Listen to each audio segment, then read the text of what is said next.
My boyfriend confessed that he might not actually love me anymore. Before my boyfriend Steven and I dated, he had someone else who was special to him. Jackie, my best friend. They were that couple who made people roll their eyes from how cute they were together. When they got engaged, I was genuinely happy for them. But on the day they were supposed to get married, Jackie disappeared.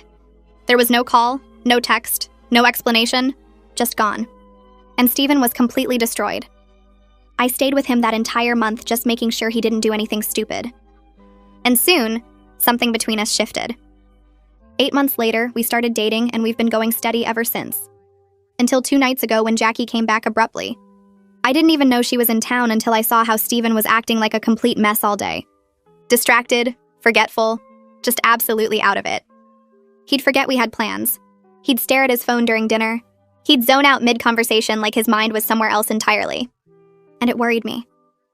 So that evening, I finally asked him, "Is everything okay?" He stared at me with wide eyes, suddenly out of the weird trance, and flashed a smile. "I'm fine," he said, clearly a lie. "Is it because Jackie's back in town? I mean, I heard from my mom, but I don't want to talk about her," he snapped. My heart jumped at the sharpness of his words. It was the first time he'd ever spoken to me like that. I bit my lip trying to fight back tears and asked quietly, "Steven, do you still love me?" His face softened immediately. He pulled me into a hug and said yes. He held me tight and told me he loved me, but I felt it in my gut that he was only trying to convince himself that he loved me. I quickly found out just how true his words were the night after. It was supposed to be our anniversary celebration, 3 years together. I got to the restaurant early after work and sat at our usual table. I ordered his favorite wine, laid out the gift I got for him on the table, and waited. An hour passed and I was still there waiting, checking my phone every 2 minutes, worried that something bad happened to him. After 3 hours of sitting there, I finally got a text.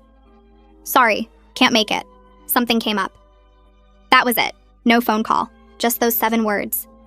But I knew exactly where he was. I drove to the park where the 3 of us used to hang out in college, the spot by the lake where we'd stay up talking until sunrise, and I saw them sitting there together on the bench. Steven looked at her with the softest, patient expression, something he never once showed me in the 3 years we dated. I walked closer but stayed hidden behind the trees, close enough to hear everything. "I can't believe you're really here," Steven said, his voice breaking. "Where were you all this time? Why'd you leave?" "I'm so sorry for everything," Jackie said, placing her hand over his gently. It was all moving so fast between us back then.